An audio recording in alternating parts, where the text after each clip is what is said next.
बर्तमान आज संक्रांति संक्रांति आम आज गोटे नुआ जगह बुलवा जीवु तो चलते आपण मानक बुलवा देवा तो से जगार नाटा हूँ माँ सांकुलाई पीठ तार गोटे यूनिक जिन हूँ कौन से गोटे भंज राजा थे तो भंज राजा जो आसी तो जो से पीठटा निर्माण होती पूरा प्रसिद्ध होती तो से पीठर ना सांकुलाई पीठ माँ सांकुलाई पीठ कम है तार पूरा डिटेल मुझे आपण मानक देवी तो चलतु वीडियो को स्टार्ट करवा।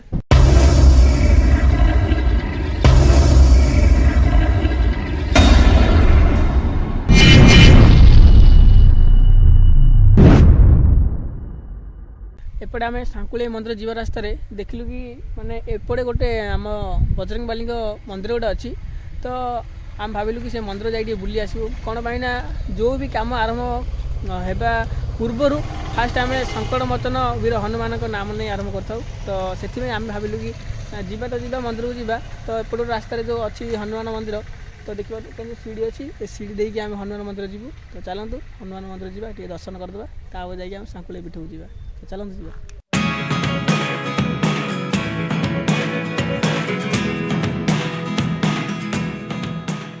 बर्तमान आम आसी पहुँच जाइए हनुमान मंदिर आगे माने ये हनुमान मंदिर अधा बना जाइए आर कार्यक्रम आहरी अच्छी आ प्रभु को दर्शन मिलला देखिपे ये प्रभु अच्छा आठी देखो लिखाई राम बोली जय श्री राम देखिए छोटिया मूर्ति गोटे कराई यार मंदिरटा से बना हो अधा कम्प्लीट हो अच्छी देखो लिखाई माँ सांकुलाई पीठ अंतरपड़ा 4 किलोमीटर तो ये 4 किलोमीटर तो चलो 4 किलोमीटर देगा एपट साइड देखो बाटर गला बेले देखिए गोटे माँ दक्षिण काली मंदिर जय माँ दक्षिण काली माँ सांकुलाई जाओ रोड एपटे सेपटे बुला बुला दक्षिण काली मंदिर छाड़ू दक्षिण काली मंदिर जो अच्छी सेपटे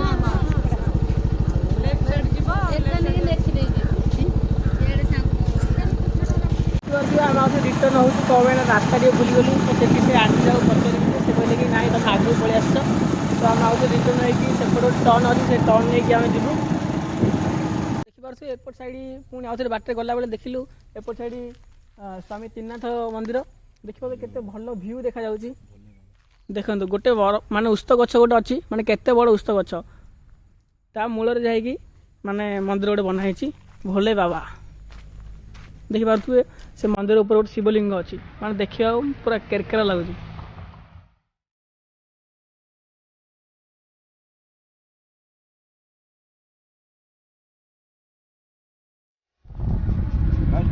जाना पड़े रोड बर्तमान आम से फोटो फोटो उठे बाहरी पड़ू देखिए केमी फोटो देते स्क्रीन में देखिए पूरा मोबाइल फोटो आगड़े मोबाइल आर्ट जी बन महादेव जो आर्टा पूरा केरकेरा लगुच तो फाइनाली बर्तमान आम आसी पहुँच जाइए माँ सांकुलाई पीठ गेट पाखे तो यहाँ हूँ माँ को एंट्री गेट आज संक्रांति जो देखिपे एपट साइड गाड़ी फाड़ी सब पूजा होगी साइड देखो ओके तो सब गाड़ी पूजा होटा हूँ माँ एंट्री गेट तो चलतु जीवा मंदिरटा केमती कौन सब बनाई सब आपण मानक देखा तो चलतु जीवा।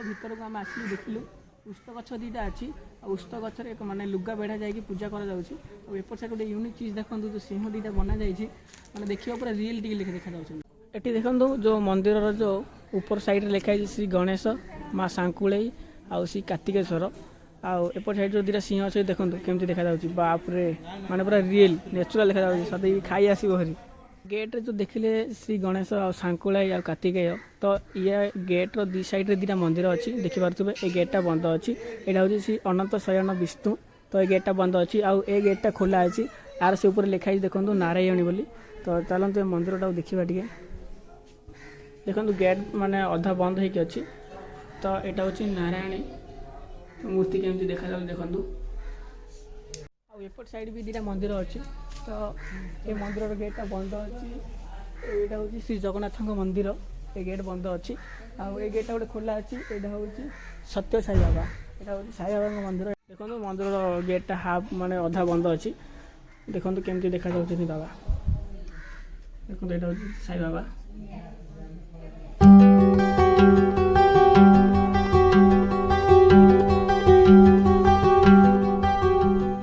ତ ମନ୍ଦିର ଭିତରେ ଦେଖିପାରୁଥିବେ ଏ ଗୋଟେ ଧଳା ଘୋଡ଼ା ଅଛି। ଏଇଟା ହେଉଛି କବି ସମ୍ରାଟ ଉପେନ୍ଦ୍ର ଭଞ୍ଜଙ୍କ ଘୋଡ଼ା। ତ ତାଙ୍କ ଘୋଡ଼ାକୁ ଗୋଟେ ନିର୍ମାଣ କରାହେଇଛି। ଆଉ ଏ ଘୋଡ଼ାର ପଛରେ ଦେଖିପାରୁଥିବେ ମା ସାଙ୍କୁଳେଇ ଆଉ ଗଣେଶ ଆଉ କାର୍ତ୍ତିକେୟଙ୍କ ମୂର୍ତ୍ତି ଅଛି। ଆସନ୍ତୁ ଦେଖିବେ।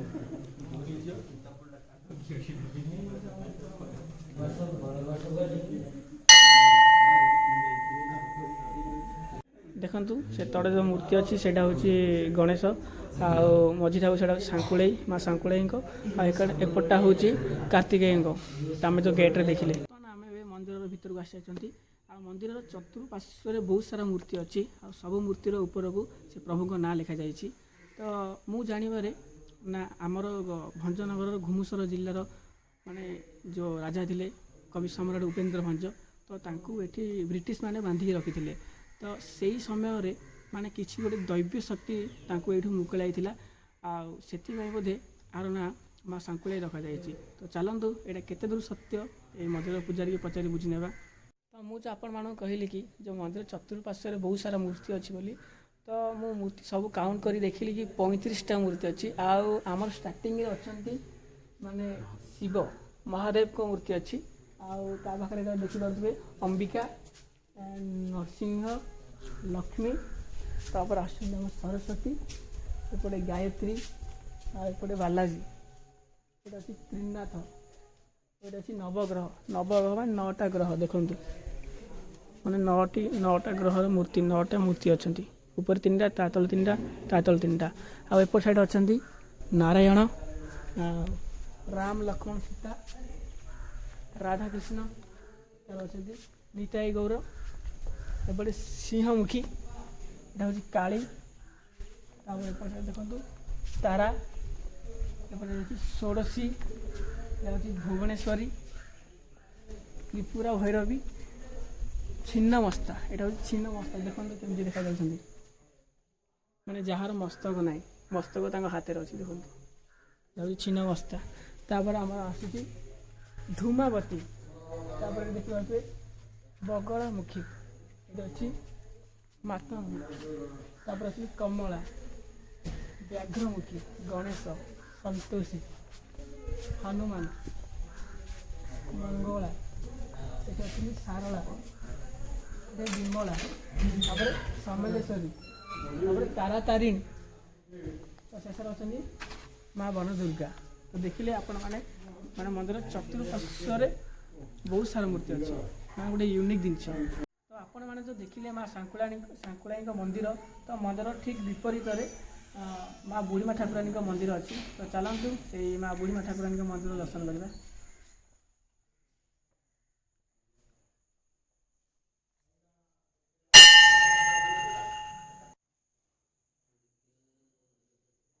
ତ ବର୍ତ୍ତମାନ ଆମେ ଆସି ପହଞ୍ଚି ଯାଇଛନ୍ତି ପୂଜାରୀଙ୍କ ପାଖରେ।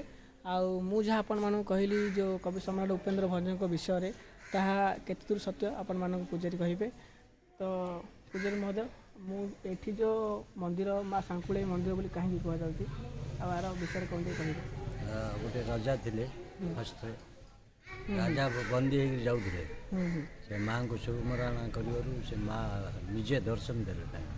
ହଁ, ତାଙ୍କର ସାଙ୍କୁଳି ହେଲେ ଫିଟିଗଲା। ଯେଉଁ ବନ୍ଦୀ କରାହେଇଥିଲା ସାଙ୍କୁଳି, ବନ୍ଦୀ ହେଇଥିଲା, ସେଥିପାଇଁ ତାଙ୍କ ନାଁ ହେଲା ସାଙ୍କୁଳେଇ। ଦେଖନ୍ତୁ ଗୋଟେ ବେଦୀର ମଣ୍ଡପ ଅଛି, ମାନେ ସବୁ ବାହାଘର ଫାହାଘର ମଧ୍ୟ ହେଉଛି। ଆଉ ଆମର ଏପଟ ସାଇଡ଼ ଦେଖନ୍ତୁ ଗୋଟେ ହୋମକୁଣ୍ଡ ଅଛି ଯଜ୍ଞ ଫଜ୍ଞ ହେବା ପାଇଁ। ଦେଖନ୍ତୁ ରେଡ଼ି। ଏପଟ ସାଇଡ଼ ଦେଖିପାରୁଥିବେ ମୋ ବ୍ୟାକ୍ଗ୍ରାଉଣ୍ଡରେ ଯେଉଁ ଅଛି, ଏଇଟା ହେଉଛି ପିକନିକ୍ ସ୍ପଟ୍ଟା। ଏସବୁ ଲୋକମାନେ ପିକନିକ୍ କରନ୍ତି।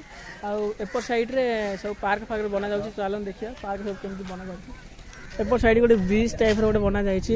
ଏଠି ଯେଉଁ ଦେଖନ୍ତୁ ଗୋଟେ ପୋଖରୀଟେ ଅଛି, ସେ ପୋଖରୀଟାର ମଝିରେ ଗୋଟେ ବ୍ରିଜ୍ ଟାଇପ୍ର ଗୋଟେ ବନାଯାଇଛି। ଆଉ ଆମେ ଏଇଠୁ ଯେଉଁ ଏଇ ଭିଡ଼ିଓର ଇଣ୍ଟ୍ରୋ ସଟ୍ଟା ନେଇଥିଲୁ ଏଇଠୁ ଆକା। ଆଉ ସେପଟ ସାଇଡ଼ ବୋଧେ ପାର୍କ ଫାର୍କ ବନା ହେବ। ସେଠି 2-3ଟା ଝୁଲା ଅଛି ଆଉ ବାକି ସେପଟ ସାଇଡ଼୍ଟା ପାର୍କ ବନା ହେବ ବୋଧେ ଆଉ ଏଠି ପିଲାମାନେ ସବୁ ରିଲ୍ ଫିଲ୍ ବନାଉଛନ୍ତି ଆଉ ଆମେ ବି ଏଠି ଇଣ୍ଟ୍ରୋଟା ନେଇଗଲୁ ଆଉ ଏପଟ ସାଇଡ଼୍ ବି ଦେଖନ୍ତୁ କିଛି ପାର୍କ ଟାଇପ୍ର ବନାଯାଇଛି ଏଠି ଗୋଟେ ଝୁଲା ଗୋଟେ ବନାହେଇଛି ସେଠି ଜିମ୍ ଟାଇପ୍ର ଜିମ୍ ବନାହେଇଛି ଦେଖିବା ପାଇଁ ଏମିତି ବହୁତ ଗୁଡ଼ା ବନାହେଇଛି ଆଉ ଭିଡ଼ିଓଟା ଆପଣମାନଙ୍କୁ କେମିତି କ'ଣ ଲାଗିଲା ଆମ ସହିତ ନିହାତି ଜଣାନ୍ତୁ ଯଦି ଭିଡ଼ିଓଟା ଆପଣମାନଙ୍କୁ ଇଣ୍ଟରେଷ୍ଟ ଲାଗିଛି ଆପଣଙ୍କ ସାଙ୍ଗମାନଙ୍କୁ ସେୟାର କରନ୍ତୁ ଆଉ ଗୋଟେ ଛୋଟିଆ ଲାଇକ୍ କରନ୍ତୁ ତ ଭିଡ଼ିଓକୁ ମୁଁ ଏଇଠି ଏଣ୍ଡ କରୁଛି ପୁଣି ଦେଖା ହେବା ନେକ୍ସଟ ଭାବରେ ଜୟ ମା ସାଙ୍କୁଳ।